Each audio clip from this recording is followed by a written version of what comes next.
Merci beaucoup, frère Parker.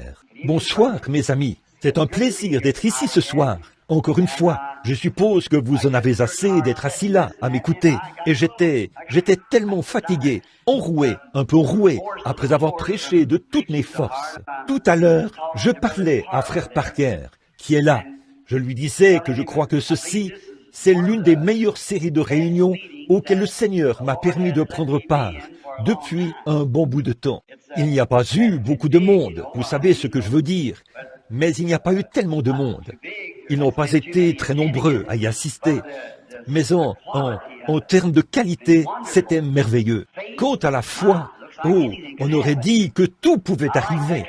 J'aime ce genre de réunion où on a l'impression que tout peut arriver à tout moment. J'aime cela.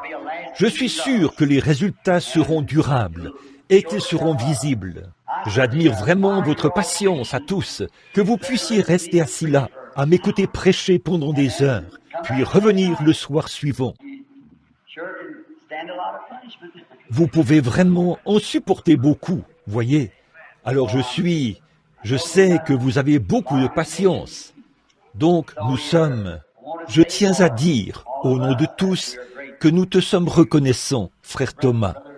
Les mots me manquent pour exprimer mes sentiments à l'égard de frère Thomas. Je pensais le connaître, mais je le confondais avec quelqu'un d'autre.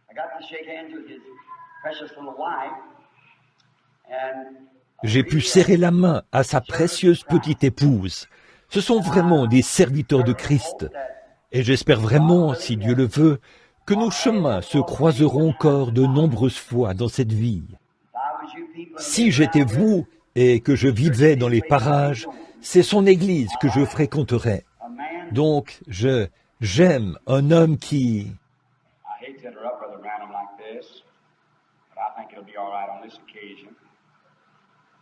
Thank him for those compliments and those nice things you say. I just wondered if the people around here and all attending this convention would like to have him to come back again. What about that, huh? Everybody go. In fact, would you like him to come back next June? And just sit with us? If you do, stand to your feet. Come on. Merci. Merci. Merci beaucoup. C'est vraiment gentil. Merci, frère Parker. Je suis tellement...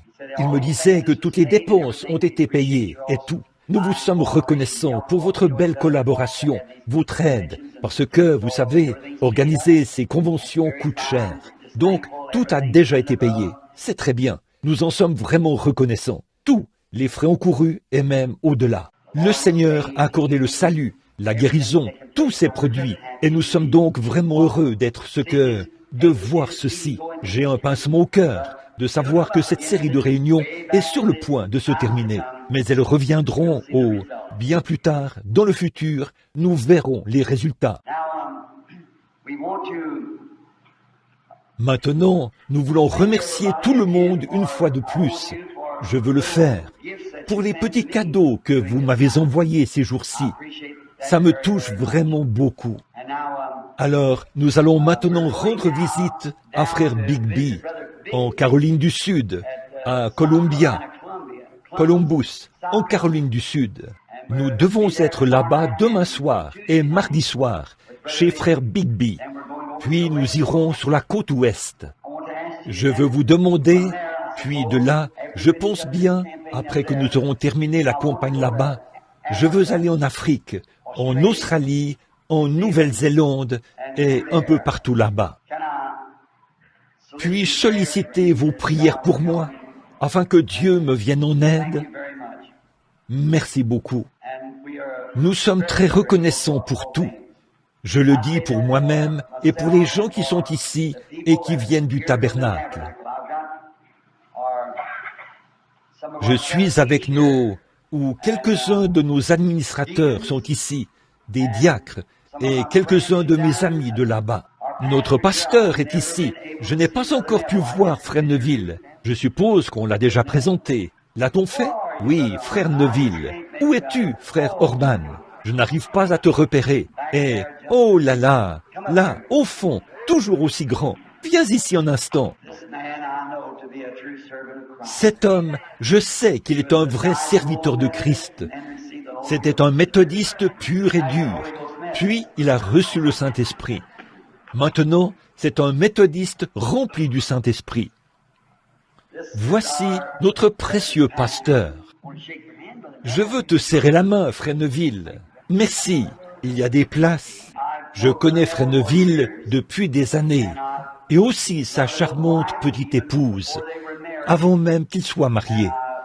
Depuis toutes ces années que je le connais, il n'a pas du tout changé, si ce n'est qu'il est monté plus haut en Dieu. C'est tout, mais c'est quelqu'un sur qui on peut compter.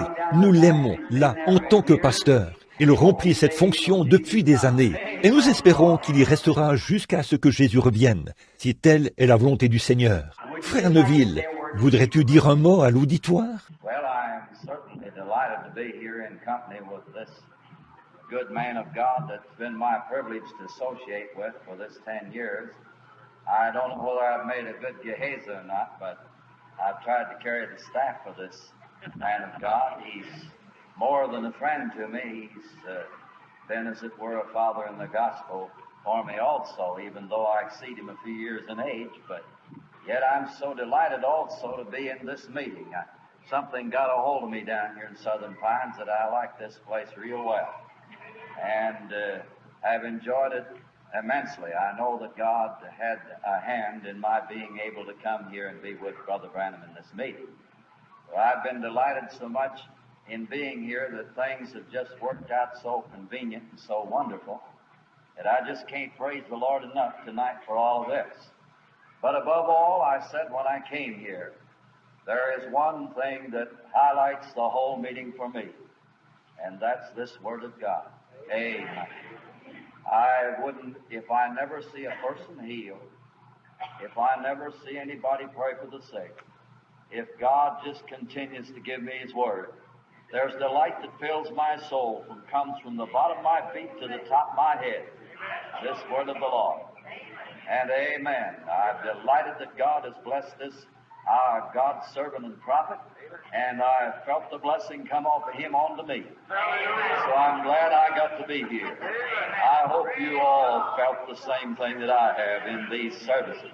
God has really blessed His servant down here at this place, is the reason I know that He expressed it a while ago. And great and mighty things that we have in faith tonight. Father, the Bible teaches us we don't need to have things visible. All we need is when we pray, believe, and we've already got them. Amen. I have them now because that's the way the Bible says it is. And I'm delighted in that because God is doing these wonderful things through this, our pastor, God's servant and prophet, Brother Branham, and may the Lord ever bless him and continue to keep him in this way. Praise the Lord.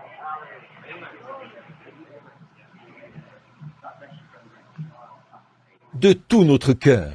Que Dieu te bénisse, frère Neville.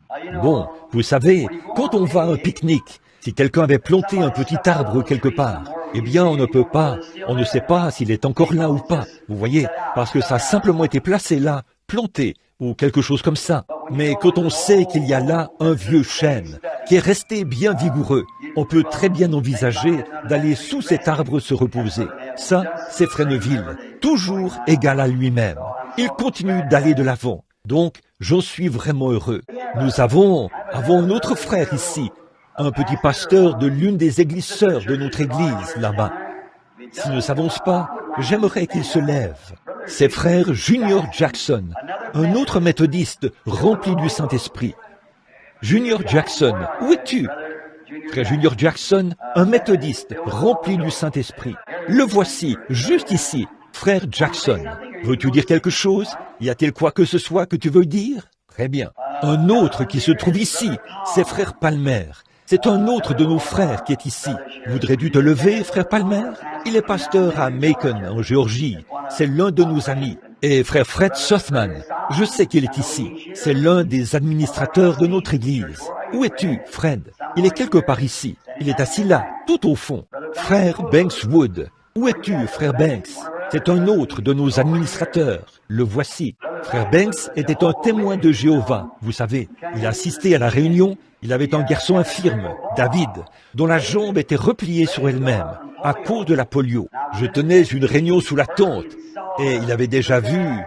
Il était là-bas, à Dallas, le soir, ou Houston, que le Saint-Esprit est descendu sous cette forme de lumière et qu'on en avait pris la photo. Frère Wood était là. Bon, je ne le connaissais pas à l'époque. Donc, il a rassemblé suffisamment d'argent. C'est un entrepreneur. Il est venu à la série de réunions suivantes. J'étais allé à l'étranger entre-temps. Et il est venu à la série de réunions suivantes. Il avait emmené son garçon, qui était infirme à cause de la polio. Et pendant que nous étions, j'étais là, sous l'onction du Saint-Esprit. Il a traversé toute l'assistance et lui a parlé. Il lui a tout dit à ce sujet. Il lui a dit de se lever. « David, où es-tu? Es-tu ici ce soir? » Oui, le garçon qui était infirme, c'est lui. David, si les gens ne croient pas que Dieu peut guérir un homme dont la jambe est repliée sur elle-même à cause de la polio et tout, j'aimerais que tu marches là, juste un instant, pour qu'ils voient que tu peux marcher. Oui, voilà, ce n'est pas pour faire un spectacle public, mais c'est simplement un témoignage. Regardez, vous voyez, il ne boite même pas, ni rien. Il marche tout à fait normalement et il est totalement guéri. Voyez, ce que notre Seigneur peut faire est vraiment, vraiment merveilleux. Alors, s'il l'a fait pour lui, eh bien, il le fera pour quelqu'un d'autre. Voyez, bien sûr que oui. C'est juste que nous devons avoir ce genre de foi-là. Maintenant, bien sûr, vous ici, vous connaissez tous frère Ben. Vous savez, c'est cet homme que vous pouvez entendre plus fort que tous les autres dire « Amen ». Je vais vous dire quelque chose. Ça me coûte de dire ceci à son sujet. Sa femme est assise là. Nous aimons tous Ben. C'était avant qu'il se marie. J'étais sur la côte ouest et ce jeune homme vient du sud de l'Indiana. J'étais là-bas sur la côte ouest un soir et je prêchais dans la vallée de San Fernando, là dans la vallée, chez les baptistes, sous une grande tente où il y avait plein de gens. Bon, ce sont des gens plutôt raffinés, vous savez, et je prêchais tout simplement. Tout à coup, j'ai entendu quelqu'un crier à tue-tête. Une touffe de cheveux noirs qui s'agitait. On aurait dit un Mexicain. Ses deux grands pieds levés en l'air. Et les mains comme ça. Je me suis arrêté. J'ai dit, Ben, comment as-tu donc fait pour te retrouver ici? Il était là. Que Dieu te bénisse, Ben. Je veux juste que tu te lèves. Levez-vous tout simplement, ta femme et toi. C'est juste pour que les gens puissent... Voilà, frère Ben. C'est lui qui crie tous ces Amen ici, de ce côté-ci. Que Dieu te bénisse. Amen. Que Dieu te bénisse. Frère Way, un autre missionnaire qui essaye de faire son bout de chemin sur les champs de mission. Il est avec nous ce soir. Nous le connaissons. Ça fait un moment qu'il demeure dans notre région. Où es-tu, frère Way? Es-tu présent à la réunion? Juste ici, avec sa femme. Et là, je vais vous dire une chose. La guerre qui sévit entre l'Angleterre et la Norvège est réglée. Il est anglais et elle est norvégienne. C'est terminé. Ce sont des gens charmants. Oui, monsieur. La guerre est terminée. Frère Bosé était là l'autre soir. Il a montré sa photo, puis il a dit, « Oh, eh bien, a-t-il dit, il y a une femme, c'est Sir Sothman. J'aurais aimé que Fred et elle se lèvent. Ils sont ici quelque part. Des gens charmants. Elle est norvégienne. » Bien sûr, frère Bosé est un Suédois. Et il a fait... Vous savez comment Joseph fait? Il a dit, il y a une dame ici, une sœur, a-t-il dit. Elle est norvégienne. Il a dit, bien entendu, si vous ne pouvez pas être suédois, il est bon d'être norvégien. Une fois à l'extérieur, il m'a regardé. J'ai dit, bien entendu, Joseph, c'est vraiment dommage que tous ne soient pas irlandais, des Irlandais. Donc, nous avons tous le sens de l'humour là-bas. Frère Higginbottom, où es-tu? Il est quelque part ici. Eh bien, un autre homme rempli de piété qui vient de notre région. C'est quelqu'un qui a été l'un des administrateurs à l'église, là-bas, pendant des années et des années. Et son amie, Sœur Argunbright, Sœur Ruth Argunbright, qui est juste ici. Je crois qu'elle est assise ici, dans l'allée. Levez-vous. Combien connaissent Minor Argunbright? C'est l'un des vice-présidents des hommes d'affaires du plein évangile. Il est son cousin. Oh là là, si j'oublie de mentionner certains d'entre vous, je suis fier de chacun de vous. Je suis heureux que vous soyez ici avec nous. Nous ne savons pas, comme nous allons et venons. Frère et sœur Down sont aussi assis là. Sœur Brown, frère Brown aussi. Frère McKinney, un autre prédicateur méthodiste qui a le Saint-Esprit. Où es-tu, frère McKinney? Où es-tu? Ici? Il vient de l'Ohio. Ici, tout au fond, ici. Un autre qui est pleinement né dans cette parole. Un méthodiste dégagé de tout ça. C'est vrai, il a maintenant le baptême du Saint-Esprit. Et il va de l'avant pour Dieu. Pat Tyler, un autre de mes amis intimes, qui est assis ici. Frère Pat, lève-toi. Vous connaissez peut-être tous Pat Tyler. Merci, frère Pat. Que Dieu te bénisse. C'était un hors-la-loi, un bandit, un assassin. Dieu l'a sauvé et a fait de lui un saint. Il fait de l'autostop d'un bout à l'autre du pays pour assister aux réunions et tout. Vous savez ce que je pense de ces gens que je considère d'où ils viennent? Je pense à Hébreux, chapitre 11. Ils furent sciés, ils allaient ça et là, vêtus de peau de chèvre et de peau de brebis, eux dont le monde n'est pas digne. Chacun d'eux a un témoignage. Tom Simpson, où est Tom? Est-ce qu'il est venu? J'ai cru voir sa voiture là dehors. Sa famille et lui, je croyais qu'il était ici. Peut-être que je me suis trompé.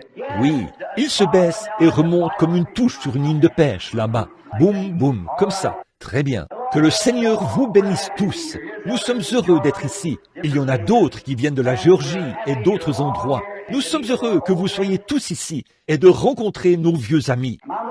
Est-ce bien sœur Peckinpah de Chicago que je vois? Je pensais que c'était elle. Et sœur Little à côté d'elle. Et sœur D'Amico. Des gens précieux et bien-aimés de Chicago. Ce groupe de femmes qui me sont très chères. Et les autres qui sont assis ici. Il y a ce frère qui vient de quelque part en Géorgie. Son nom m'échappe. Tous ces gens, oh là là, on dirait qu'ils sont un peu partout ici. Nous sommes heureux de faire partie de cette communion fraternelle.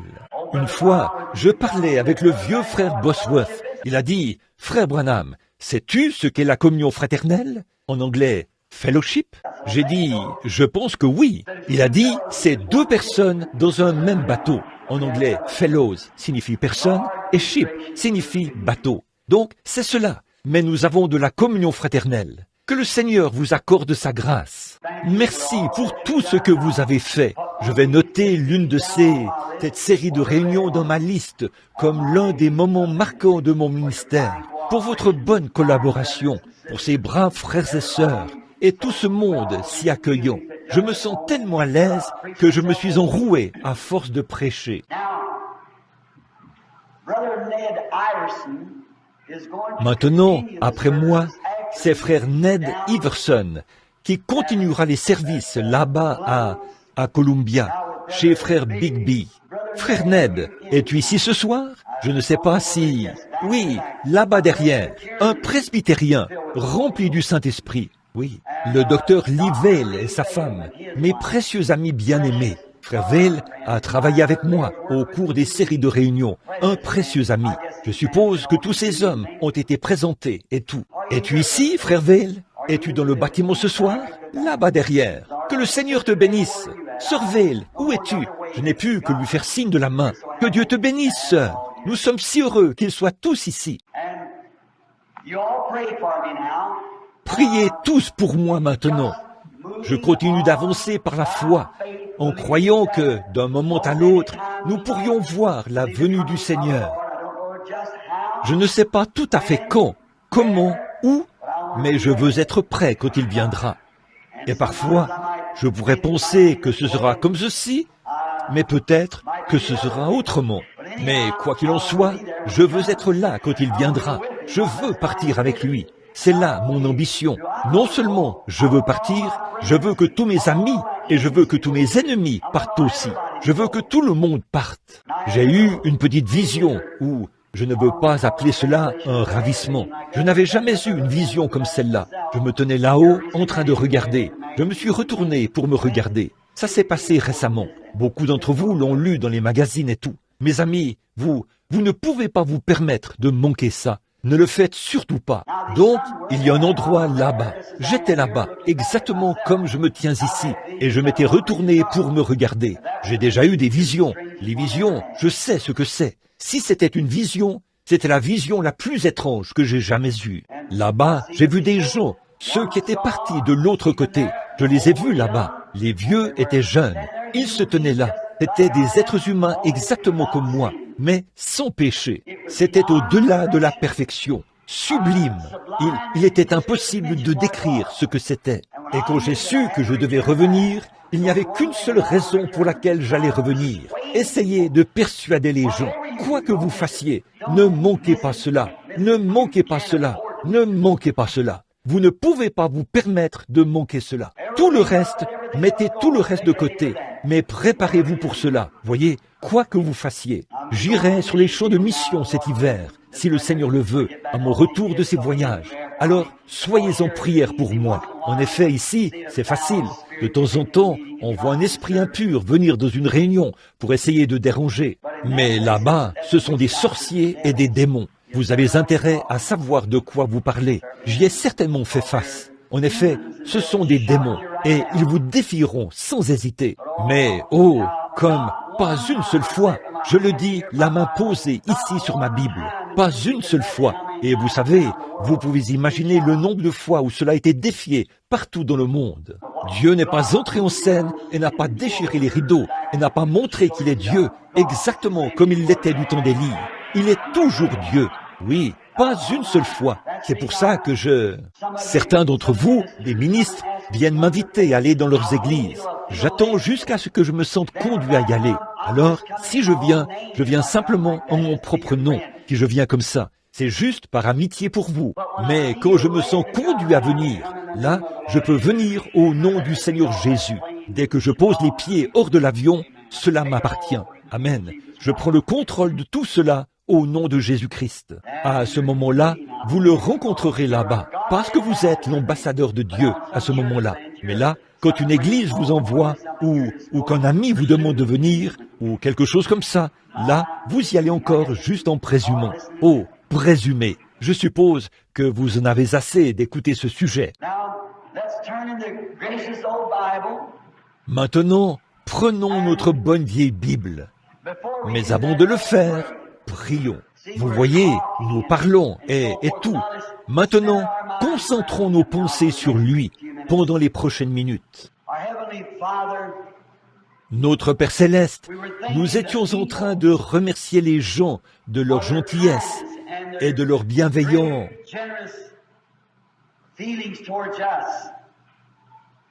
Et généreux sentiments vers nous, et combien nous les apprécions. Et maintenant, Père, nous voulons te remercier avant tout, car c'est toi qui as fait ceci, Seigneur.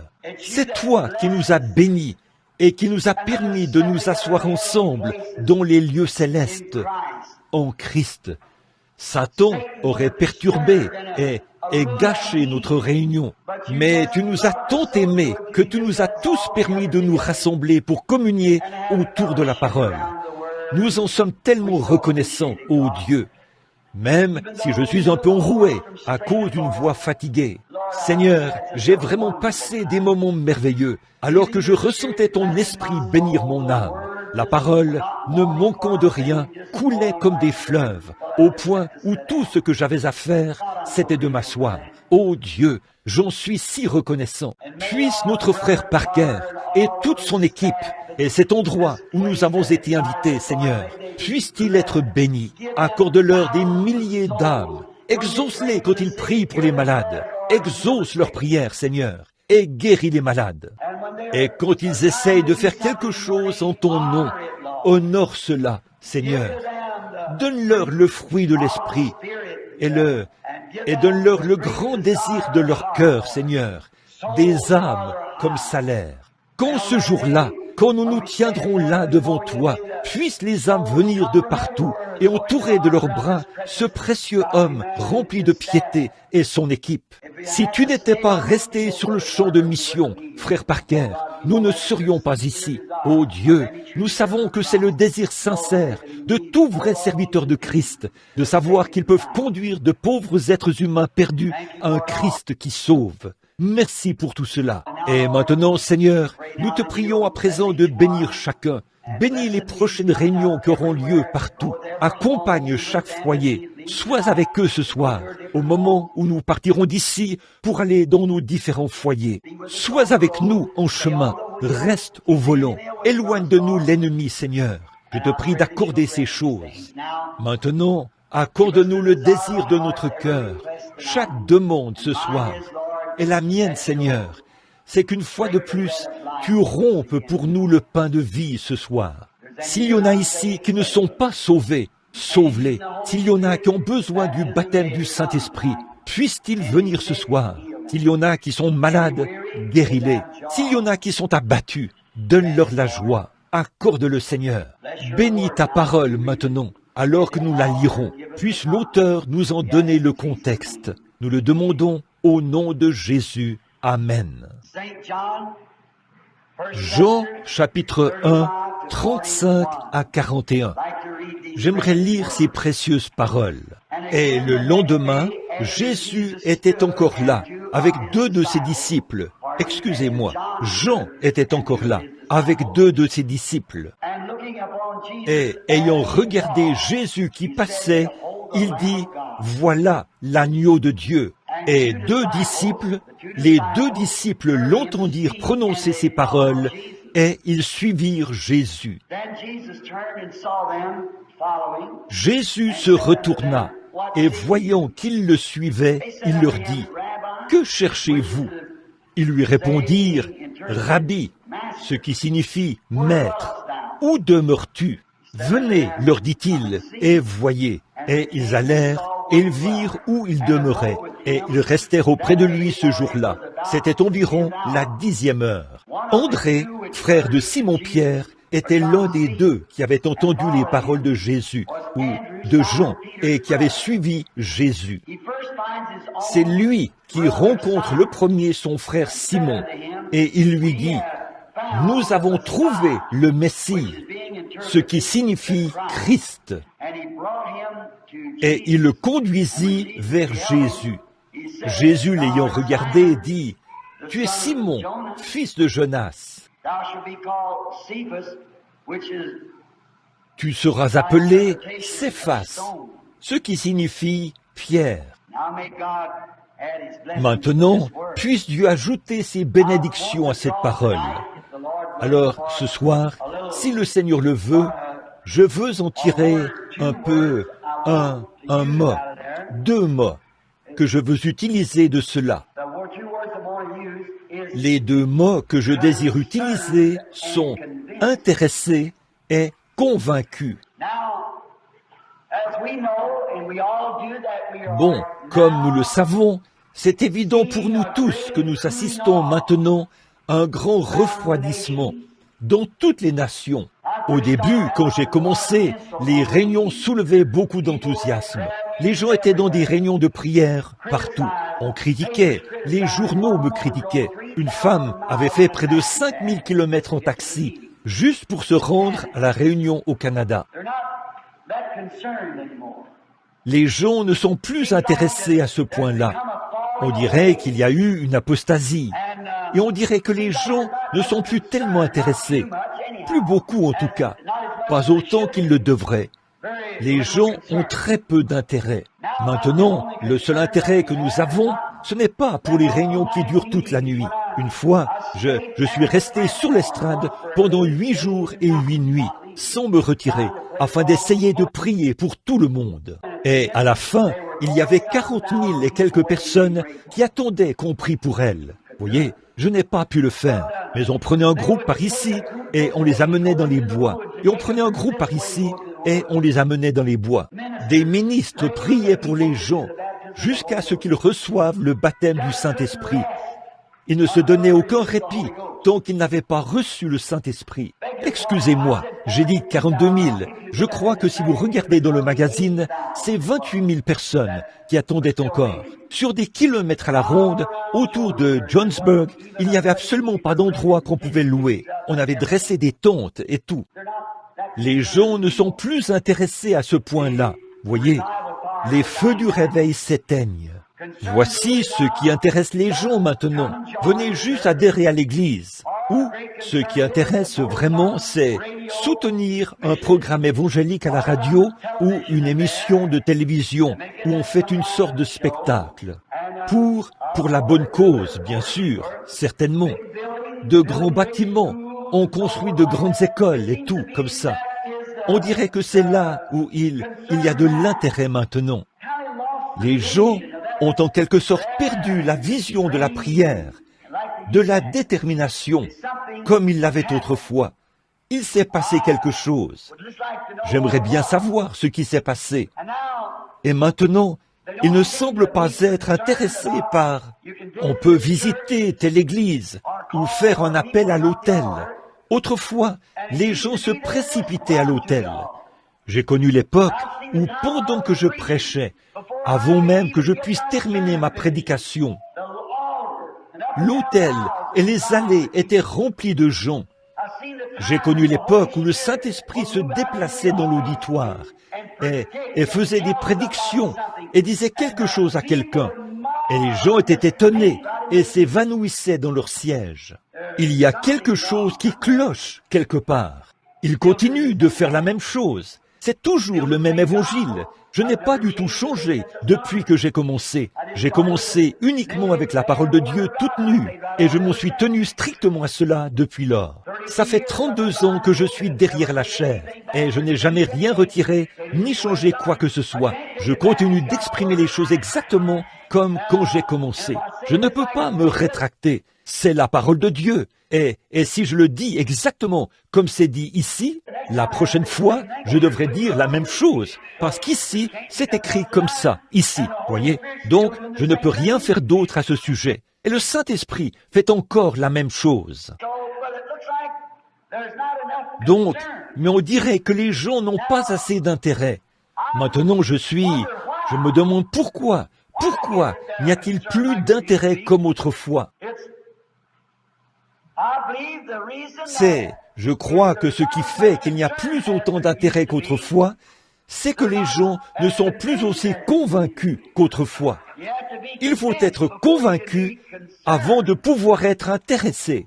Ils ne sont pas intéressés. Les gens utilisent leur temps maintenant, au lieu de faire de l'évangélisation et d'essayer de faire quelque chose, tout le monde veut construire une très grande école ou un grand quelque chose où ils peuvent enseigner et faire en sorte que les prédicateurs adoptent de meilleures manières derrière la chair et ainsi de suite. Vous savez ce que je crois? Je crois que les gens ne sont pas convaincus que Jésus revient bientôt. Je ne crois pas qu'ils sont convaincus qu'il reviendra dans cet âge-ci. Et je crois que c'est pour ça qu'ils ne sont pas intéressés, parce qu'ils ne sont pas pleinement convaincus. C'est vrai.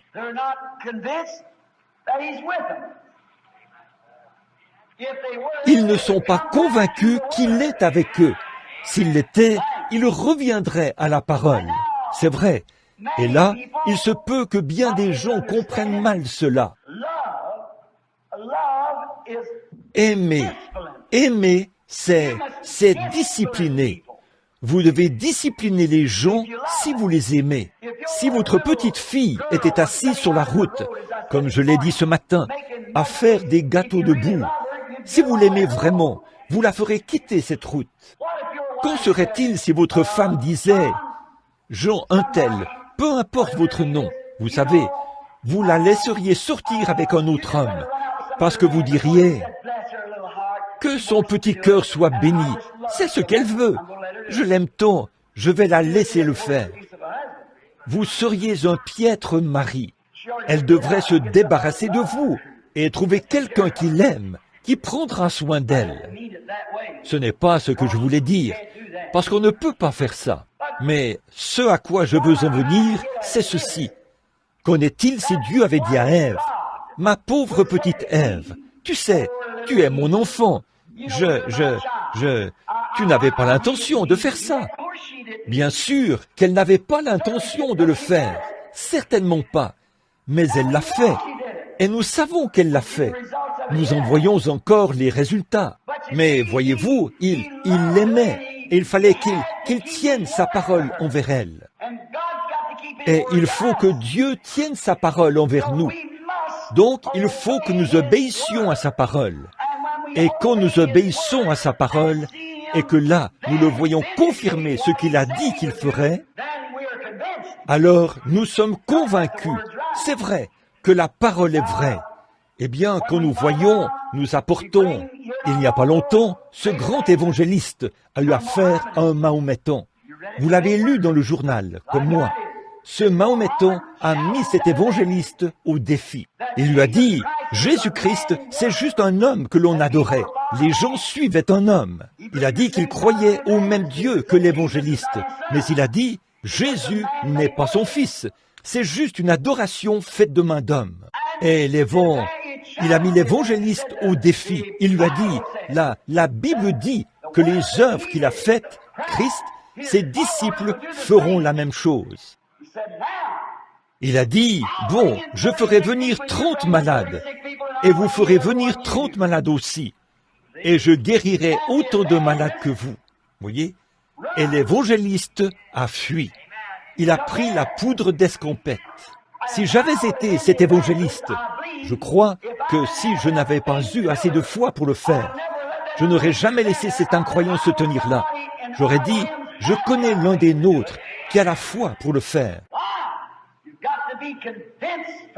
Pourquoi? Vous devez premièrement être convaincu que c'est Dieu. Ensuite, vous savez où vous vous tenez. C'est vrai. Soyez premièrement convaincus. Ensuite, vous serez intéressés. Bien que les gens prétendent que Dieu est avec eux, ils sont. Ce n'est pas tout. Maman avait l'habitude de dire, les actions parlent plus fort que les paroles. Certainement, vous devez agir là-dessus, croire cela, être convaincu, et ensuite, vous serez intéressés. Jésus a dit, si tu m'aimes, paie mes brebis. Bon, c'est là que je pense que nous avons beaucoup échoué. C'est de paître ces brebis. Si tu m'aimes, paie mes brebis. Aujourd'hui, c'est presque ton mes brebis. On les amène là où on les dépouille de tout ce qu'ils ont et on leur demande de s'engager à donner leur maison, toute leur pension de vieillesse et tout le reste. Vous parlez d'une tonte. Jésus n'a jamais dit cela. Ce matin, frère Parker a dit, Dieu aime son peuple. Il aime ses brebis. Il a dit, paie-les. Et les brebis doivent avoir de la nourriture de brebis. Il n'a jamais dit, instruis mes brebis. Il a dit, paie-les, non pas les instruire. Paie-les. Donne-leur de la nourriture de brebis. La nourriture de brebis, qu'est-ce que c'est? Le pain de vie. Jésus est le pain de vie. L'évangile, la vérité. Prêchez-le sans faire de compromis. Alors vous savez que quand vous aurez à répondre de leur âme au jour du jugement, en tant que ministre de l'Évangile, vous pourrez vous tenir là et dire, c'est ce qui était écrit dans la parole. Nourris-les de la vérité. Paie mes brebis. Quant à Jean, il était vraiment intéressé, puisqu'il savait que le Messie viendrait dans son âge. Jean-Baptiste le savait. Alors il savait que le Messie viendrait dans l'âge où il vivait. Mais quand il est sorti du désert, il n'a pas fondé d'école. Il n'a pas fondé d'université. Il n'a pas fondé d'organisation.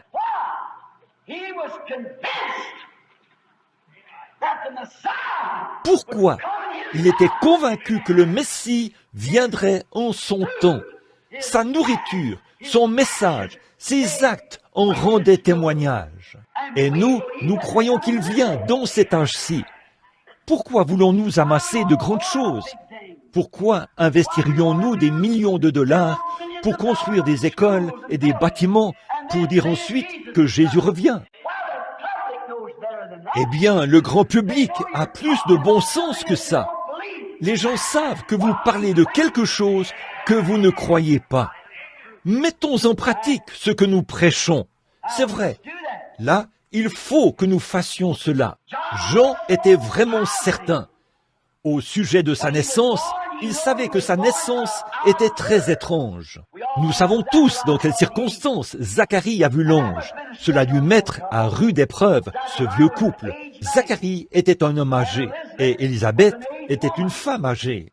Mais ils avaient cru qu'un jour, Dieu leur donnerait un enfant. Elle était stérile. Nous savons qu'à la naissance de Jean, cette naissance étrange, le fait de savoir qu'il serait le serviteur de Dieu, avait dû être dur pour le vieux couple. En effet, ils savaient, au vu de leur âge avancé, qu'ils ne vivraient pas assez longtemps pour voir ce garçon entrer dans son ministère. Et le père de Jean était sacrificateur. Mais lui qui avait cet appel, au lieu d'aller au séminaire où son père était allé, il ne pouvait pas aller là-bas.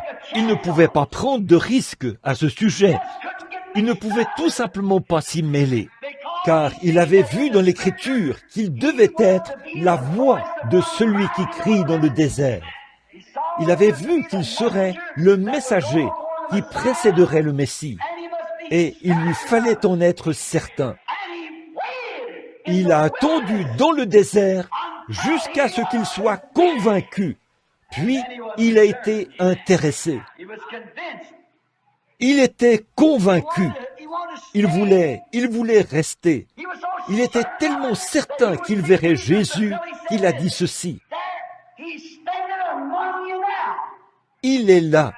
Il se tient maintenant au milieu de vous. Il y en a un parmi vous que vous ne connaissez pas. Oh, j'aime ça. Il y en a un parmi nous ce soir. Mais je suis heureux que nous le connaissions. Je crois que c'est lui qui rend témoignage. Le glorieux Saint-Esprit rend témoignage que Jésus revient bientôt. Car c'est conforme à la parole. Et tous les signes sont en train de s'accomplir. Nous sommes au temps de la fin. Il ne voulait pas rester et là faire une erreur.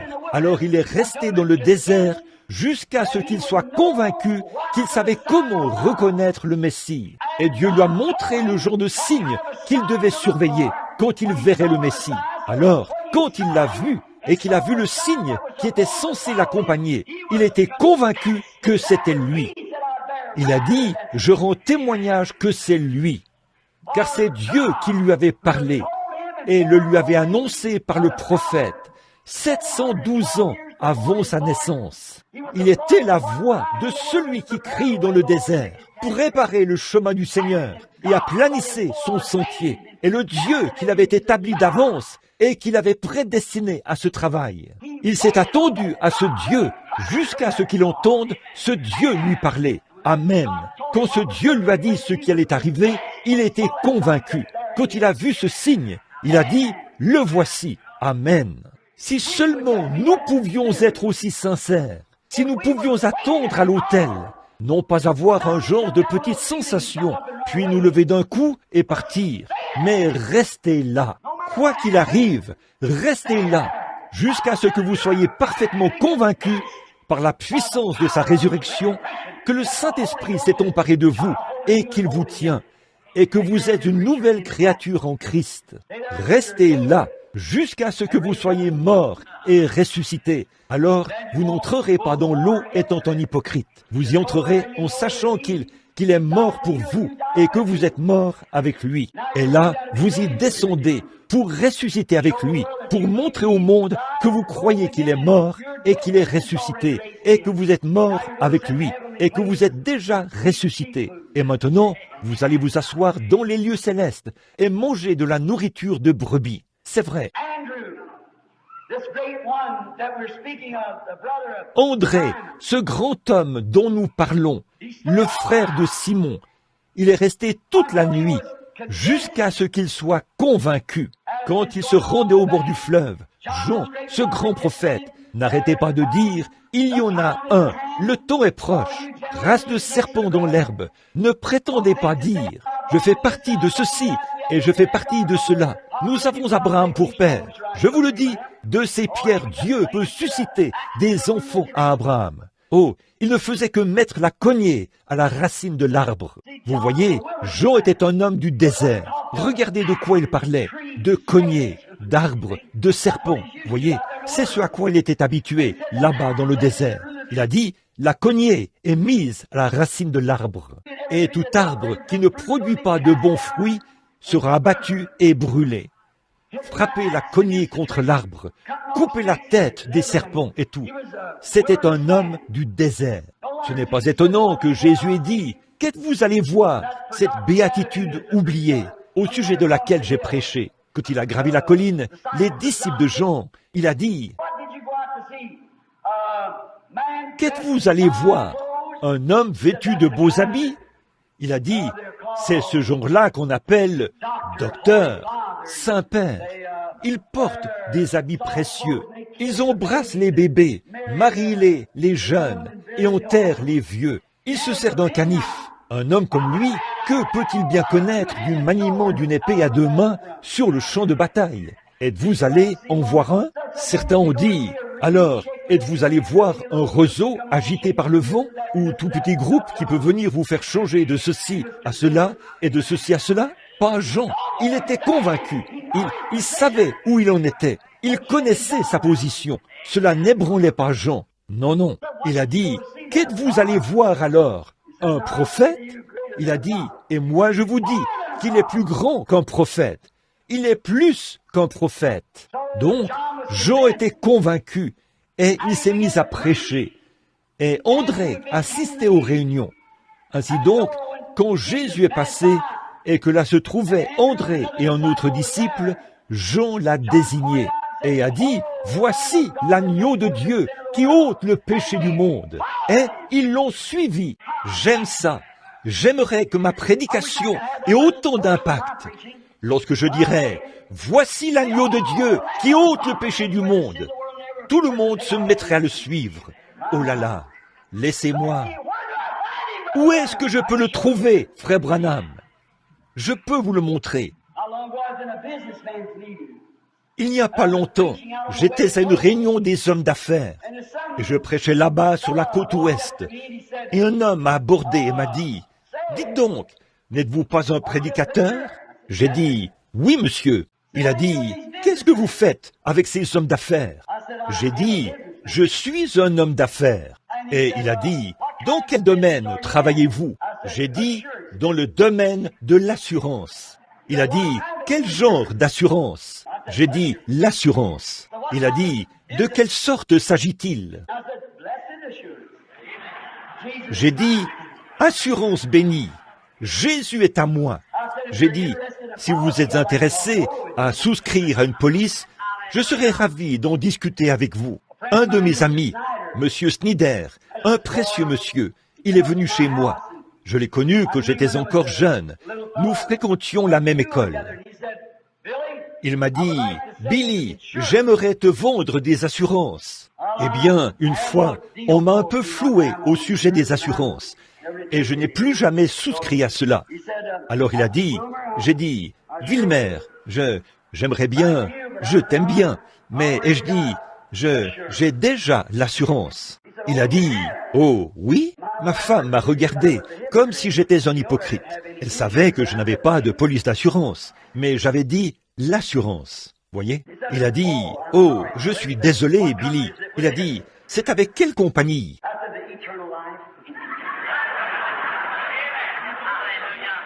J'ai dit, « La vie éternelle. » Il a dit, « Je ne crois pas avoir déjà entendu parler de cette compagnie. » J'ai dit, « Tu devrais. » Oh, je suis convaincu que c'est vrai. C'est vrai. Alors Jean a prêché et a dit, « Le voici, l'agneau de Dieu qui ôte le péché du monde. » Quand je le vois se mouvoir dans un auditoire, s'arrêter autour d'un pécheur ou d'une personne malade et leur parler là, sachant que c'est Dieu lui-même, quiconque a un peu de jugeote saurait que je ne peux pas faire cela. J'aimerais dire, « Voici l'agneau de Dieu qui ôte le péché du monde. » J'aime entendre les gens dire, « Je crois cela, je me repens maintenant de mes péchés, je crois en Jésus-Christ. » Oh, comme j'aime les voir faire cela. Et ses disciples ont directement suivi Jésus. Il a promené le regard, il les a vus, et il a dit, « Que cherchez-vous » Ils ont dit, « Rabbi », ce qui signifie « maître ». « Où demeures-tu » Il leur a dit, « Venez et voyez. » Voilà une merveilleuse invitation. Venez et voyez. J'aime ça. C'est ce que Philippe a dit à Nathanaël. Quand Nathanaël a dit, « Peut-il venir de Nazareth quelque chose de bon ?» Il a dit, « viens et vois. Et donc, venez et voyez ce qu'il en est. Ne restez pas chez vous à critiquer. Venez et voyez. Voyez-vous? Venez voir vous-même. Maintenant, il est dit que c'était le soir. Alors André est resté toute la nuit. Oh, c'est une bonne façon de faire.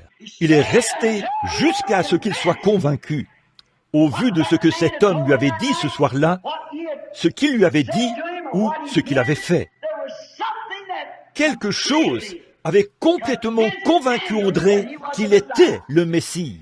J'imagine que très tôt le lendemain matin, il a pris son manteau et son chapeau et est descendu au fleuve, parce que Pierre était censé y être pour pêcher. Il lui a dit, « Viens voir celui que nous avons trouvé, c'est le Messie. » Il était convaincu.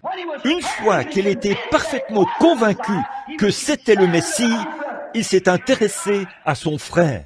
Voilà ce qui cloche ce soir. Les gens ne sont pas convaincus du message. Les gens ne sont pas convaincus du Saint-Esprit. Si vous êtes vraiment convaincu, alors vous serez intéressé. Vous ferez tout votre possible pour faire tout ce que vous avez à faire à ce sujet. Vous dites, eh bien, frère Branham, je ne suis pas prédicateur. Eh bien, vous aussi, vous pouvez faire quelque chose. Je me souviens d'une fois où j'avais une réunion. Il y avait un fermier qui avait été sauvé et qui avait été rempli du Saint-Esprit. Tout ce qu'il avait, c'était son expérience et un camion. Mais il y a transporté tant de gens pour les emmener à la réunion que 30 autres personnes ont été remplies du Saint-Esprit avant. Pourquoi? Il était convaincu. Une fois qu'il était convaincu, il a été intéressé. Sa petite fille a été guérie. Tous les soirs, nous avions des malades. Un camion rempli de malades. Il les amenait de partout. 30 personnes ont reçu le Saint-Esprit. Vous voyez, il était convaincu que c'était vrai, alors il s'est intéressé à quelqu'un d'autre. Et si nous sommes convaincus que Jésus revient bientôt, nous nous intéresserons aux gens qui sont perdus. Nous ferons tout notre possible pour répandre l'Évangile. Un soir, Jacob a passé toute la nuit à lutter. Ce prince qui luttait, il avait lutté toute la nuit. Il avait esquivé Ésaü ici et là. Il avait une peur bleue de lui. Il a appris qu'Ésaü venait. Il a fait passer le torrent à sa femme. Il a traversé de l'autre côté et s'est agenouillé. Vous savez, Dieu est descendu et s'est emparé de Jacob. Et ils ont lutté toute la nuit. Donc, au début, il n'était pas entièrement convaincu. Mais une fois que Dieu en a eu terminé avec lui, il était convaincu. Oui, il est resté et a tenu bon jusqu'à ce qu'il soit convaincu que c'était Dieu. Frère, après cela, il n'avait plus peur d'Ésaü. Il avait traversé le fleuve et il était faible et boitait. On aurait dit que c'était le pire moment pour lui. Il était plus faible que jamais. Il était infirme et tout. Mais Ésaü lui a dit, « Veux-tu que j'envoie une armée pour t'aider ?» Il a dit, « Je n'ai même pas besoin d'aide. » Pourquoi? Il était convaincu que le Dieu auquel il s'était accroché était capable de prendre soin de lui. Alléluia! Si seulement les gens pouvaient faire ça. Si vous pouvez être convaincu que le Dieu qui s'empare de vous secoue votre cœur et fait de vous une nouvelle créature en Jésus-Christ. Que la maladie, la mort ou quoi que ce soit d'autre survienne. Vous êtes convaincu qu'il est capable de prendre bien soin de vous. Certainement. Amen. J'aime ça. Shamgar, le jeune homme dont nous avons parlé l'autre soir, il s'intéressait à sa famille. Oui, il savait qu'ils avaient faim. Et 1 millier de Philistins sont arrivés. Je crois 600 et quelques. Je crois que 600 d'entre eux sont arrivés par la route. Des hommes armés. Il s'intéressait à sa famille parce qu'ils allaient mourir de faim cet hiver-là. Mais il est resté là à réfléchir et à étudier. Que pouvait-il faire? Il est resté là jusqu'à ce qu'il soit convaincu que Dieu tient sa promesse. Maintenant, regardez ce qu'il a peut-être pensé. Bon, voici mon père Abraham, dont je porte dans ma chair la marque de la circoncision. Parce que je crois qu'Abraham était un homme de Dieu. Il était convaincu. Il a quitté sa maison. Il a quitté tout ce qu'il avait pour servir Dieu. Et ce jour-là, sur la montagne, quand il a offert le bélier à la place d'Isaac, Dieu a dit à Abraham, Parce que tu as fait cela, ta postérité possédera la porte de l'ennemi. C'est vrai, ta postérité, Abraham, je te le promets, je le jure. Alléluia. Oh là là. Maintenant, je me sens religieux. Je le jure. Abraham, ta postérité possédera la porte de son ennemi. Alors, Shamgar pouvait dire, je suis la postérité d'Abraham. Amen. Et si Shamgar, qui était la postérité naturelle d'Abraham, pouvait penser ainsi, qu'en est-il de ce soir, nous qui sommes la postérité royale d'Abraham? Oh!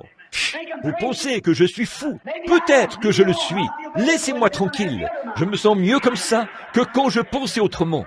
Oui, la postérité royale d'Abraham. L'Église est la postérité royale promise. Et si la postérité naturelle pouvait faire preuve de tant de courage, qu'en serait-il de la postérité royale, avec la présence du Saint-Esprit qui oint partout et qui se manifeste? Gloire! Certainement, Shamgar s'est dit, je suis une postérité d'Abraham. Quand il s'est mis à méditer là-dessus, Dieu a dit à Abraham, et ça, je le crois, que sa postérité possédera les portes de son ennemi. Les voilà qui franchissent ma porte. Il a simplement tendu la main et a pris un aiguillon à bœuf. Eh bien, il ne s'est pas arrêté.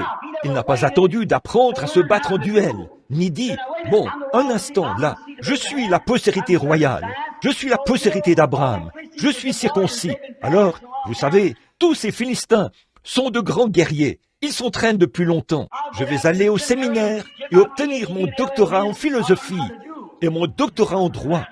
Et j'apprendrai à me battre en duel. J'apprendrai le catéchisme, tous les règlements de l'Église. S'il l'avait fait, c'est tout ce qu'il aurait su par rapport, c'est tout ce qu'il aurait su, et il n'aurait pas pu les vaincre. Donc, il n'aurait pas pu faire le poids contre l'ennemi. Vous ne pouvez pas faire le poids contre l'ennemi. Je ne peux pas faire le poids, mais je me souviens que je vis sous une promesse. Alléluia, selon laquelle ces puissances ont déjà été largement dominées, vaincues et renversées. Je suis plus que vainqueur, maintenant même. Pas moi-même, mais je suis en celui qui l'a vaincu pour moi, voyez, et qui vit toujours. Je fais partie de la postérité royale d'Abraham. Pensez-y un instant, puis prenez votre aiguillon à bœuf. Chassez ce démon du doute, loin de vous. Oui, il a dit, je ne peux pas apprendre à me battre en duel. S'il le fait, c'est tout ce qu'il saura faire, se battre en duel. C'est tout ce dont il aurait pu parler. Aujourd'hui, c'est ce que nous essayons de faire aujourd'hui. Des hommes ont dit, j'ai un appel dans ma vie pour entrer dans le ministère. Eh bien, fiston, dans ce cas, je vais appeler l'évêque pour voir si je peux te laisser aller à l'école, afin que tu apprennes la psychologie et que tu apprennes toutes ces choses.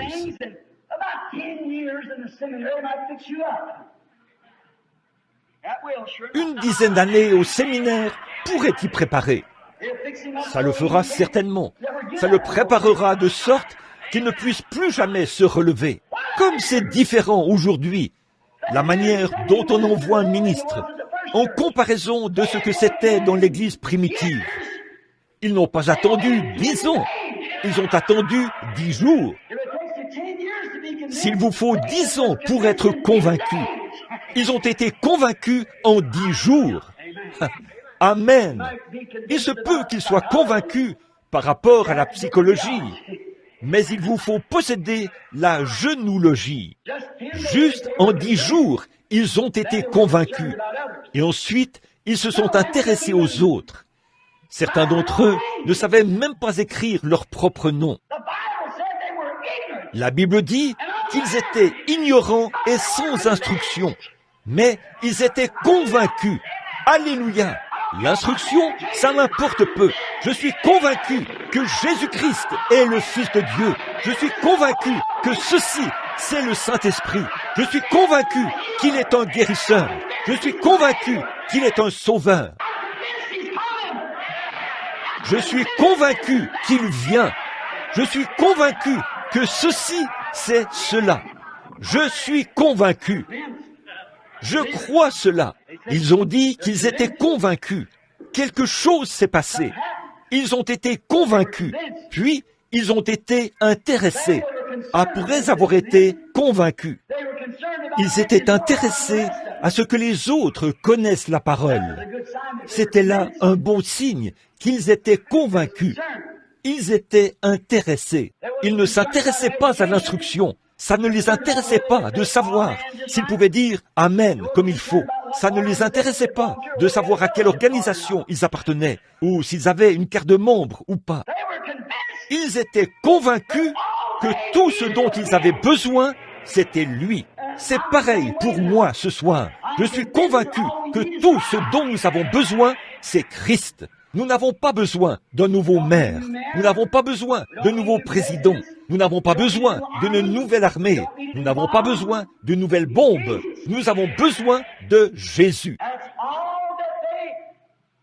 Voilà tout ce dont ils étaient convaincus. Et ils croyaient aussi qu'ils étaient convaincus qu'ils pourvoiraient à tous leurs besoins. Êtes-vous convaincus à ce point-là ce soir? Dites, je suis convaincu. Peu importe ce qui se présente à moi, il sera de taille à y faire face. Peu importe ce qui se présente à moi, je suis convaincu qu'il prendra soin de moi. Il a dit qu'il le ferait. Je serai avec vous, et même en vous, jusqu'à la fin de l'âge. Ne vous souciez pas du lendemain, car le lendemain aura soin de lui-même. C'est vrai, souciez-vous seulement d'aujourd'hui. Si Dieu a ainsi revêtu le champ et l'herbe des champs qui existent aujourd'hui et qui demain n'existera plus, et dans sa pensée, s'il a eu de la considération au point que pas même un passereau ne puisse tomber dans la rue sans qu'il le sache, à combien plus forte raison connaît-il nos besoins? Je suis convaincu. C'est pour ça que vous ne me voyez pas mendier des offrandes, et ceci, cela. Je suis convaincu. Si je m'en tiens à cette parole, Dieu restera avec moi. Je suis convaincu. Pas besoin d'être donné. Ça viendra d'une manière ou d'une autre. Je suis simplement convaincu. Je crois cela. Je crois chaque parole qu'il a prononcée. J'en suis convaincu. Je suis convaincu qu'il pourvoira à tous mes besoins. Je n'ai pas à m'inquiéter à ce sujet. Et il était aussi convaincu qu'il n'avait pas besoin d'un tas de psychologie et de toutes ces autres choses qu'il faut apprendre. Ils étaient convaincus que ceux à qui il prêchait, que tout ce qu'il leur fallait, c'est ce qu'ils avaient. C'est ça le problème aujourd'hui. Ils essayent de leur faire avaler d'autres choses, des credos et des choses de ce genre. Vous n'avez jamais été vraiment convaincu que le Saint-Esprit est réel. C'est tout ce dont j'ai besoin. C'est tout ce dont vous avez besoin. C'est tout ce dont n'importe qui d'autre a besoin. J'étais en Afrique il n'y a pas longtemps. Ils essaient d'instruire ces gens-là et les tribus. Quand vous les amenez vers l'homme blanc, ils adoptent les péchés de l'homme blanc. Il a son propre péché là-bas, dans la tribu. Quand vous l'amenez là, il adopte le péché de l'homme blanc. Et là, il est un fils de l'enfer 2 fois plus qu'au départ. Il n'a besoin que d'une seule chose. C'est Christ dont il a besoin. Amen. Une fois, Hudson Taylor. Vous n'avez jamais entendu parler de Hudson Taylor, le grand missionnaire en Chine? Il y avait un jeune Indien. Il avait été sauvé et il a dit qu'il était appelé au ministère. Il est venu voir Monsieur Taylor pour lui parler. Il lui a dit, Monsieur Taylor, devrais-je faire 4 ans d'études en psychologie et d'autres choses qu'il devrait faire? Et combien de temps me faudra-t-il pour obtenir ma licence en lettres? Monsieur Taylor lui a répondu, il a dit, Fiston, ne brûle pas la chandelle à moitié avant de commencer. Non, c'est aussi ce que je pense. N'attendez pas que la chandelle soit consumée à moitié et qu'une sorte d'instruction soit injectée en vous, une sorte de liquide d'embaumement. Ne faites pas ça, mais je vous le dis, dès que la chandelle est allumée, commencez. Je ne cherche pas à soutenir l'ignorance, mais voici ce que je veux dire. Si vous ne savez rien d'autre, dites-leur comment la chandelle a été allumée. C'est tout ce qu'ils doivent savoir. Dites-leur ce qui a allumé la chandelle. Dites-leur ce qui brûle là-dedans. Dites-leur simplement comment cela a été allumé. Faites en sorte qu'ils s'allument à leur tour et ils s'occuperont du reste. Certainement, vous n'avez pas besoin de dire, d'utiliser toutes sortes de mots recherchés que vous ne connaissez même pas pour commencer et qui ne veulent rien dire une fois que vous les connaissez. Voyez, dites-leur simplement, gloire à Dieu, le Saint-Esprit m'a saisi et je suis un homme différent. Dites-leur comment la chandelle a été allumée. N'attendez pas qu'elle soit consumée, parce qu'à ce moment-là, ça produit juste de la fumée. On en voit trop aujourd'hui. Dites-leur simplement comment elle a été allumée. Cet aveugle à qui Jésus a rendu la vue là-bas, ils en ont fait tout un plat. Souvenez-vous, quand il est passé là, les disciples ont demandé, qui a péché, lui ou sa mère ou son père? Jésus a dit, aucun d'eux, mais c'est afin que les œuvres de Dieu soient manifestées. Et il lui a rendu la vue. Voici que tous les scribes et les pharisiens se sont présentés là. Son père et sa mère avaient une peur bleue, parce qu'on avait déjà dit, si quelqu'un écoute ce Jésus de Nazareth, ce prophète, il recevra simplement une lettre de l'Église. Vous êtes excommuniés. Ils n'ont pas du tout changé sur ce point. Vous voyez, c'est pareil. Si quelqu'un l'écoute ou assiste à ces réunions, il est immédiatement exclu de l'Église. Pour commencer, on efface tout de suite votre nom du registre. Alors, ils sont allés chercher son père et sa mère et leur ont demandé, « Est-ce bien votre fils ?» Ils ont répondu, « Oui, c'est notre fils. » Ils ont dit, « Nous savons que c'est notre fils et nous savons qu'il est né aveugle. » Eh bien, ont-ils dit, « Comment a-t-il recouvré la vue ?» Ils ont dit, « Demandez-lui. Il a de l'âge. » Ils ont dit, « Donne gloire à Dieu, cet homme est un pécheur. » Voyons, ils ne pouvaient pas discuter de théologie avec eux. Certainement pas. Mais il y a une chose qu'il savait. Il était convaincu qu'il voyait. Il a dit, s'il est un pécheur ou pas, je ne sais pas. Je ne sais pas de quelle école il est sorti, ni rien à ce sujet. Mais voici un bon argument que j'ai. C'est que j'étais aveugle et je suis convaincu que je peux voir. Parce qu'il m'a dit que c'était possible et je l'ai écouté. Alléluia! C'est pareil pour moi.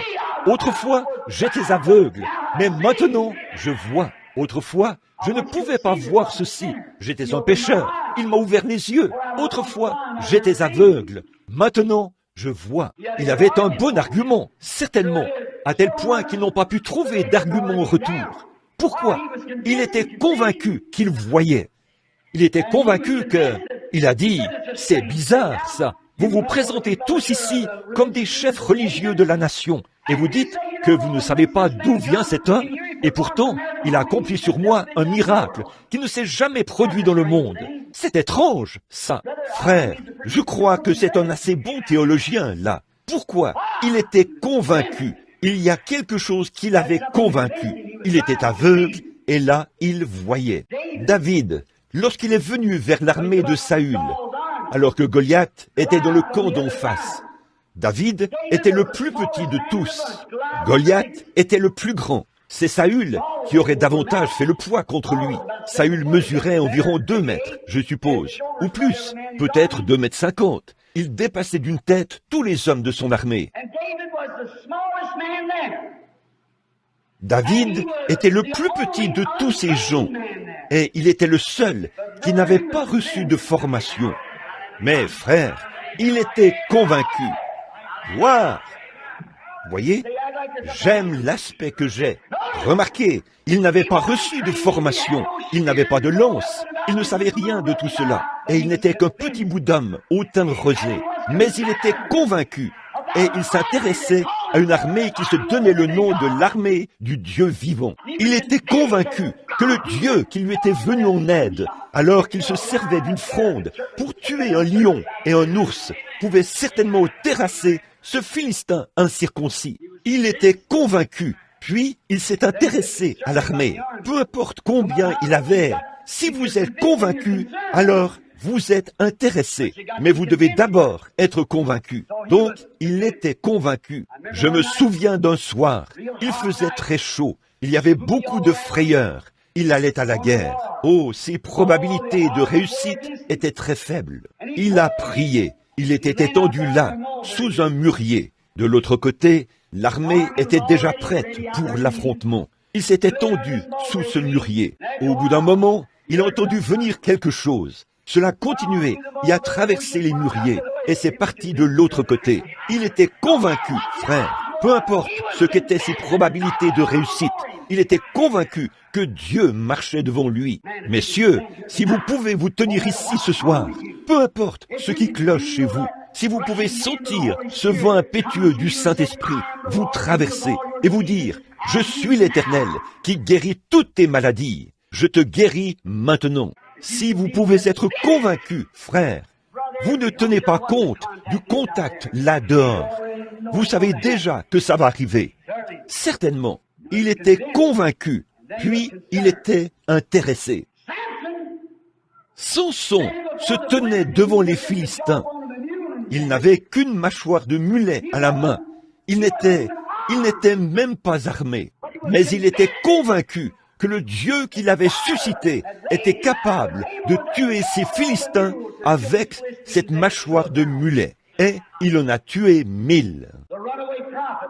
Le prophète fugitif, Moïse, quand Moïse a été convaincu que c'était Dieu qui se trouvait dans ce buisson. Vous savez, Moïse n'avait jamais eu d'expérience avec Dieu. Il était bourré de théologie. Mais il s'était enfui. Mais quand il était convaincu que c'est Dieu qui se trouvait dans le buisson, car la voix qui avait parlé à partir du buisson lui avait cité l'Écriture, et il était convaincu que c'était Dieu. Et Dieu a dit, « Je serai avec toi ». Vous savez, il avait perdu tout intérêt quant au fardeau de l'Égypte. Ça faisait 40 ans qu'il était là-bas, et ses esclaves étaient au loin. Mais une fois qu'il était convaincu que c'était la volonté de Dieu de les délivrer, il était intéressé dès le lendemain. Voilà qu'il s'est mis à descendre la route. Pouvez-vous imaginer la scène? Là, Séphora, assise sur un mulet, le petit Gershom sur sa hanche. Un homme de 80 ans, la barbe pendait comme ceci, le crâne chauve qui brillait au soleil, un bâton tordu à la main. Il criait « Alléluia, je descends en Égypte pour prendre le contrôle ». Oui, cela peut vous faire agir bizarrement. Cela l'a peut-être fait agir bizarrement. Mais il était convaincu. Pourquoi? Je vais y aller avec toi, Moïse. Je vais prendre ce bâton qui est dans ta main et je vais délivrer mon peuple. Or, ce petit bâton tordu ne payait pas de mine. Mais frère, il était convaincu parce que la parole de Dieu y était attachée. Quand vous êtes certain que la parole de Dieu est avec vous et en vous, vous pouvez être convaincus. Les enfants hébreux, ils étaient convaincus qu'il était capable de tenir sa parole. Oui, aussi longtemps qu'ils s'en tiendraient à cela. Dieu leur avait dit de ne pas se prosterner devant des idoles. C'est exactement ce que Dieu voulait dire. Et ils étaient certains que s'ils ne se prosternaient pas devant cette idole, Dieu était capable de tenir sa parole. Ils étaient convaincus qu'il le ferait. Et alors, une fois qu'ils ont été convaincus de s'en tenir à sa parole, Dieu a été intéressé à prendre position pour eux. Une fois que vous êtes convaincus que ceci, c'est la parole de Dieu, Dieu est intéressé à se servir de cela pour prendre soin de vous. On l'essaye sur les champs de mission, à l'étranger et partout, quand on est convaincu que c'est vrai. Mais vous devez être convaincus. Ensuite, Dieu s'intéressera à vous. Mais il faut premièrement que vous soyez convaincus que c'est lui et qu'il tient sa promesse. Ensuite, Dieu est intéressé. Marthe était convaincue que si Jésus demandait à Dieu, cela arriverait. Elle a dit, « Je ne me soucie pas de ce que les autres disent. Je ne m'en soucie pas. Même si ma sœur Marie n'y croit pas. Je ne crois pas, ne me soucie pas de ce que le rabbin dit. Mais Seigneur, si tu avais été ici, mon frère ne serait pas mort. » Et il a dit, « Même maintenant, je suis convaincu que si tu le demandes à Dieu, Dieu te l'accordera. Ça arrivera. Je vais tout de suite là-bas rouler la pierre. Je vais m'y préparer. Je suis convaincu. » Certainement. Je me souviens de mon père, là-bas dans le Kentucky, il y a des années. Toutes les récoltes brûlaient. Et le vieux prédicateur itinérant est arrivé. C'était un vieil homme formidable. Quand il s'est mis à genoux, il est resté là, jusqu'à ce qu'il se passe quelque chose. Ce jour-là, ils voulaient tous prier pour que la pluie tombe. Papa a dit que quand ce vieil homme s'est mis à genoux, il a vu lever ses vieilles mains ratatinées. Et il a dit, « Oh Dieu, je t'ai servi, ces gens sont à toi, et voici que leur récolte brûle. » Papa a dit qu'il est tout de suite sorti de l'église et qu'il est allé là, a enlevé la selle de son mulet et l'a jetée sous l'église parce qu'il savait que la pluie allait tomber. Convaincu. Oui, monsieur. Alors, il s'est intéressé à sa selle. Après que vous êtes convaincu, Marthe a dit, « Si tu avais été ici, mon frère ne serait pas mort. Mais même maintenant, tout ce que tu demanderas à Dieu, Dieu te l'accordera. » C'est vrai, ça va arriver si tu le demandes à Dieu. N'est-ce pas merveilleux? Jaïrus, quant à lui, avait un cadavre dans sa maison. Son unique enfant de 12 ans, une petite fille. Le message lui est parvenu. N'importune pas le maître, parce qu'elle est déjà morte. Et Jésus a dit, tout d'abord, il a dit à Jésus, ma petite fille est déjà morte, mais je suis convaincu. Alléluia! Viens lui imposer les mains, et elle vivra. Convaincu, il avait entendu parler de Jésus. Il connaissait ses œuvres. Il croyait en secret. Au fond de son cœur, il croyait que c'était le Fils de Dieu. Il en était tout à fait convaincu. Vous savez, n'est-ce pas étrange? Dieu l'a forcé à prendre une décision. Dieu sait comment vous forcer à prendre une décision. C'est vrai, parfois, il laisse la maladie venir sur vous et tout le reste, rien que pour vous forcer à prendre une décision, à montrer ce qui est en vous, ce que vous êtes. Il l'avait forcé. Jaïrus a été forcé de croire cela. Ainsi donc, il a montré ce qu'il était. Il a dit, si tu viens imposer les mains à ma fille, même si elle est déjà morte, elle vivra. Oh là là, j'aime ça. Je pense que Marthe a dit la même chose. Jésus en était convaincu, lui aussi. Le soldat romain, le centurion, il était convaincu. Si seulement il pouvait amener Jésus à prononcer la parole. Écoutez ce soldat, un Romain, un homme des nations, un païen. Il a dit, je suis soumis à des supérieurs. Je dis à cet homme-ci, à ce soldat, toi, va là-bas, et il y va. Et je dis à celui-ci, viens, et il vient. Pourquoi? Il était son supérieur. Quel était le sens de son témoignage? Jésus, tu as autorité sur toutes les maladies. Tu as autorité sur tout. Si seulement je peux t'entendre prononcer la parole, mon serviteur vivra. Je suis entièrement convaincu. Et puis, après tout ça, nous ne sommes toujours pas convaincus. Voyez, qu'était-ce? Jésus a dit que c'était une grande foi. Il n'avait pas trouvé ça en Israël. Prononce simplement la parole. La voici, ici même. Quand vous priez, croyez que vous avez reçu ce que vous avez demandé et cela vous sera accordé. Si vous dites à cette montagne, ôte-toi de là, et que vous ne doutez pas en votre cœur, mais croyez que ce que vous dites arrive, ce que vous aurez dit vous sera accordé. Alors, confessez. Quoi? Par ses meurtrissures, je suis guéri. Par sa grâce, je suis sauvé. Par sa promesse, j'obéirai et je serai rempli du Saint-Esprit. Voilà, c'est cela. Si vous êtes convaincu qu'il tient sa parole, mais vous devez premièrement être convaincu. La femme qui était atteinte de la perte de sang, elle était convaincue. Peu importe ce que disait le rabbin, ce que disait le sacrificateur, et ce que disait son mari, et ce que disait qui que ce soit d'autre. Elle s'est dit, c'est un saint homme, c'est le Fils de Dieu. Si seulement je peux toucher le bord de son vêtement, c'est tout ce que j'ai à faire. Je suis convaincu que je serai guéri. Même si le médecin disait qu'elle ne pouvait pas se rétablir, elle s'est dit, je peux me rétablir si je réussis à toucher le bord de son vêtement. Elle était convaincue. La femme au puits était convaincue qu'il était le Messie. Quand elle a vu ce signe scripturaire, puisqu'elle savait ce que le Messie serait. Comme je l'ai dit ce matin, cette vie prédestinée était là en elle. Et dès qu'elle, les eaux chaudes se sont déversées, les eaux fraîches plutôt, se sont déversées sur cette parole de vie que Dieu avait prédestinée dès la fondation du monde.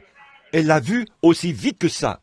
Alors qu'il y avait là des ministres, ils n'ont pas vu cela. Des sacrificateurs, ils n'ont pas vu cela. Des souverains sacrificateurs n'ont pas vu cela. D'importants membres du clergé n'ont pas vu cela. Ils ont taxé cela de démons. Et cette pauvre petite prostituée là-bas, Dieu l'avait prédestinée dès la fondation du monde. Si jamais vous y parvenez, c'est que vous l'étiez aussi.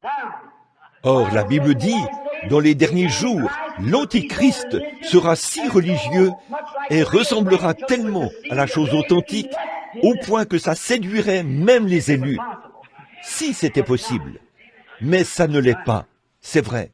Et tous, il séduirait tous les habitants de la terre dont le nom n'a pas été écrit dans le livre de vie de l'agneau. Depuis les derniers réunions de réveil, ça ne sonne pas comme la Bible, n'est-ce pas? Depuis la fondation du monde, on ne peut pas les séduire, puisqu'ils se reposent vraiment sur cette parole. Dès qu'ils voient ces choses surgir, c'est la vie.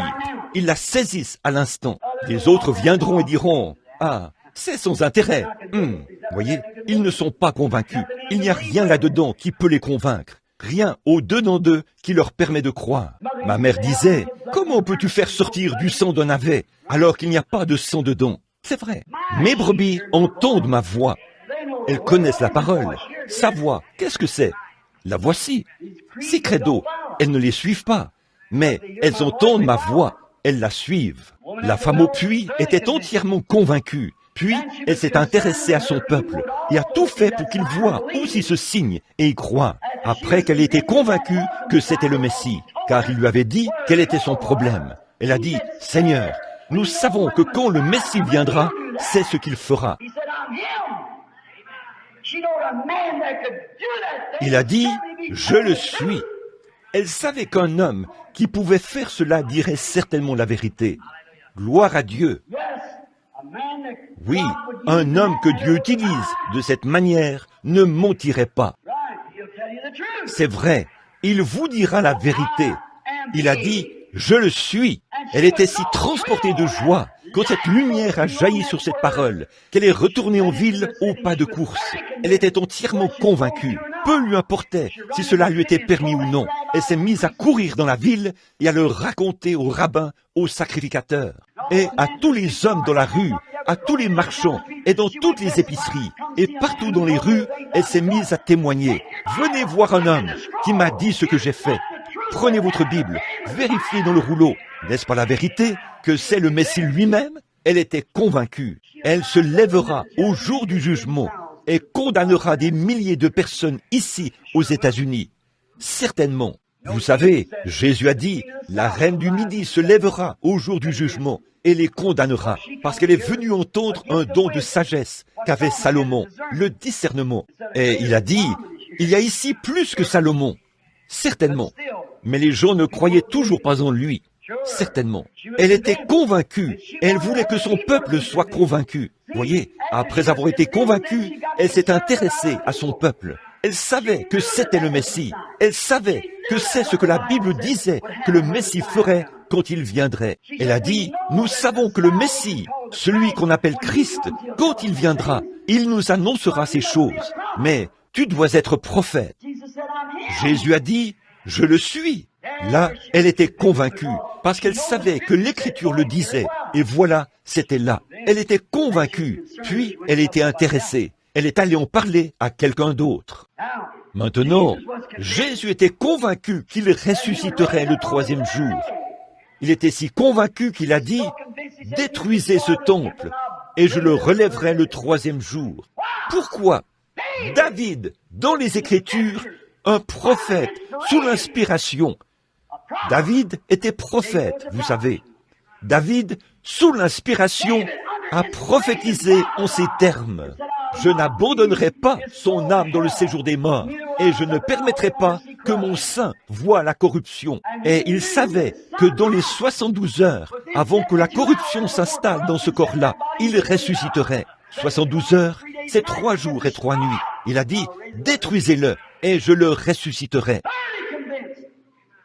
Entièrement convaincu, c'est vrai, qu'il le ressusciterait. Il savait que les Écritures ne peuvent pas faillir. Alléluia! Je suis convaincu qu'il est le même hier, aujourd'hui et éternellement. Je suis convaincu du ministère et du message que je prêche. Je suis convaincu que c'est la vérité. Je suis convaincu que ces visions viennent de Dieu. Je suis convaincu que nous vivons dans les derniers jours. Je suis convaincu que cet esprit qui est sur moi en ce moment, c'est le Saint-Esprit. Gloire! Je suis entièrement convaincu. Je suis convaincu que la voix du Saint-Esprit est la bonne voix. Je suis convaincu que la voix de la Bible est la vérité. Je suis convaincu que Jésus-Christ est celui qui est ici en ce moment. Je suis convaincu que si nous croyons en lui, à cette minute même, je suis convaincu qu'il guérira tous les malades en un instant, en un clin d'œil. Je suis convaincu qu'il répandra le Saint-Esprit sur ce lieu, au point qu'un cri éclatera. Et qui sait ce qui pourrait alors arriver? Je suis convaincu. Je le crois de tout mon cœur. Pas parce que je suis un homme âgé. Je prêchais ceci quand je n'étais qu'un jeune homme, quand j'avais à peine 20 ans. Je suis convaincu depuis ce jour où il est venu à moi à la rivière. Alléluia! Je suis convaincu qu'il est ici maintenant. Je suis convaincu que cette colonne de feu est la même colonne de feu qui était avec Israël dans le désert. Et c'est la même colonne de feu qui est avec l'Église aujourd'hui. Gloire! Je suis convaincu que c'est vrai. J'ai consacré ma vie à cela. J'ai quitté ma maison et tout le reste. J'ai tout donné pour cela. Je suis convaincu que c'est la vérité. Je suis convaincu qu'il est ici maintenant. Je suis convaincu que l'Esprit qui est ici maintenant, c'est le Saint-Esprit. Je suis convaincu que nous sommes baptisés en son Esprit maintenant même. Je sais que c'est la vérité. Je suis entièrement convaincu que Jésus-Christ est le même, hier, aujourd'hui et éternellement. Je suis convaincu, parfaitement convaincu. Cet ange est venu à moi là-bas et m'a dit ce qu'il avait fait. Je me suis tenu devant des païens, des milliers et des dizaines de milliers. Vous dites, n'avez-vous pas peur? Non, monsieur. Je suis convaincu que cela vient de Dieu. Je suis convaincu parce que c'était scripturaire. Je suis convaincu que c'est l'ange du Seigneur. Je le crois de tout mon cœur. Amen. Je suis convaincu que si nous demandions quoi que ce soit à Dieu, il nous le donnerait. Vous avez peur, c'est tout. N'ayez pas peur. Il est ici.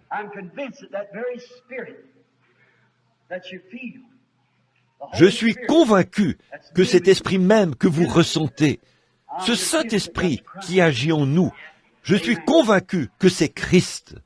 Amen.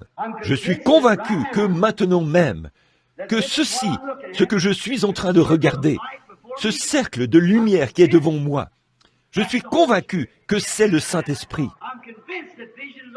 Je suis convaincu que cette vision est devant mes yeux. Je sais qu'il existe. Amen. Je défie tous les démons du monde à cette heure. C'est vrai. Il est Dieu. Christ n'est pas juste un prophète. Il est Dieu et rien de moins. Courbons la tête un instant. Je ne suis plus capable de prêcher. Quelle onction! Béni soit le nom du Seigneur. Je suis entièrement convaincu qu'il est Jésus-Christ, le même hier, aujourd'hui et éternellement. Père Céleste, je suis convaincu que c'est toi. Je te prie, ô Dieu, alors que je quitte cette estrade ce soir, de faire quelque chose de spécial. Prouve aux gens, une fois de plus, que c'est toi. Je te confie cet auditoire. Seigneur, nous sommes entre tes mains. Agis avec nous comme bon te semblera. Au nom de Jésus, Amen.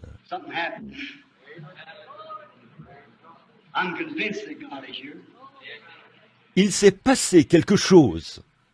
Je suis convaincu que Dieu est ici.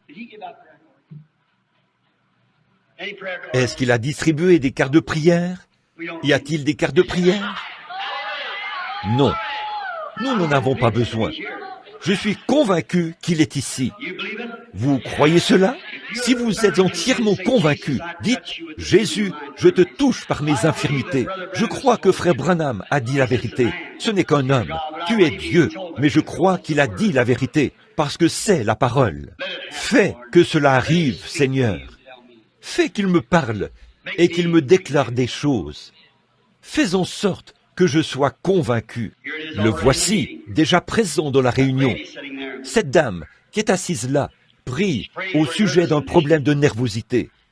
Sa petite fille qui est avec elle souffre de déficience mentale. Allez-vous croire cela? Vous avez une mère malade à la maison. Ayez la foi. Ne doutez pas. Vous pouvez obtenir ce que vous demandez. Je suis convaincu que le même ange qui est descendu sous la forme d'un homme et qui a parlé à Abraham, le dos tourné à la tente, est le même qui est ici ce soir. Il l'a promis.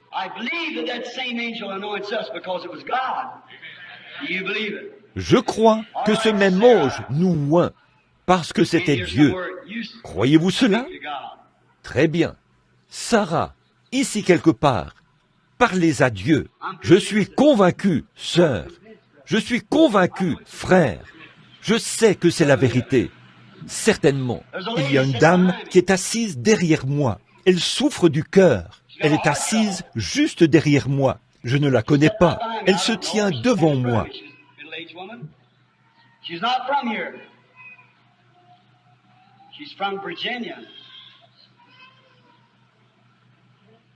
C'est une femme d'âge mûr. Elle n'est pas d'ici. Elle vient de la Virginie. Madame Fox, Jésus-Christ vous rétablit. Elle est assise juste ici. Voyons un peu. C'est elle, juste ici. Croyez.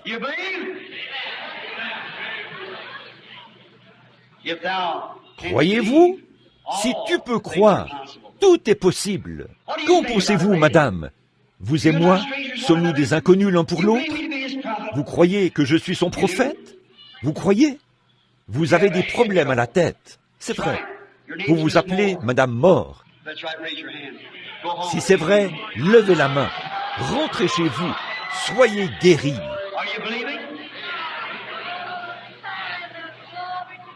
Croyez-vous?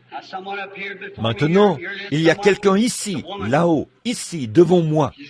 Voilà, c'est ça, quelqu'un. C'est une femme. Elle a un cancer du sein.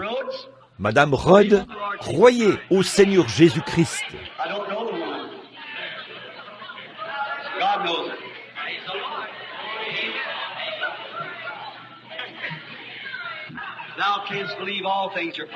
Je ne connais pas cette femme.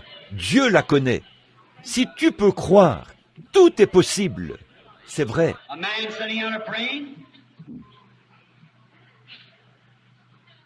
Un homme est assis là-bas. Il prie. Il vient de Tulsa. Monsieur Harwood, croyez au Seigneur Jésus-Christ. Allez et soyez rétablis. Ayez la foi. C'est tout ce que vous avez. Je ne connais pas cet homme. Je ne l'ai jamais vu de ma vie. Nous sommes des inconnus. Mais c'est vrai. Pourquoi? Il a touché quelque chose. Êtes-vous convaincu? Êtes-vous convaincu que Dieu tient sa parole?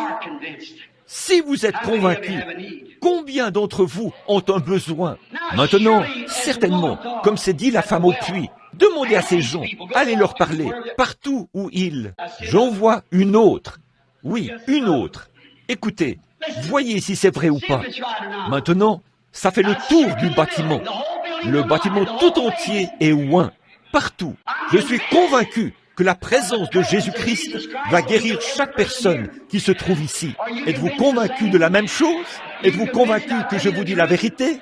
Dieu confirme-t-il que je vous dis la vérité? Alors, je vous ordonne de vous lever et d'accepter votre guérison au nom de Jésus-Christ. Si vous êtes convaincu, levez les mains vers lui et donnez-lui la louange. Père Céleste, Saint-Esprit, remplis ce bâtiment. Ils sont convaincus que Satan est vaincu.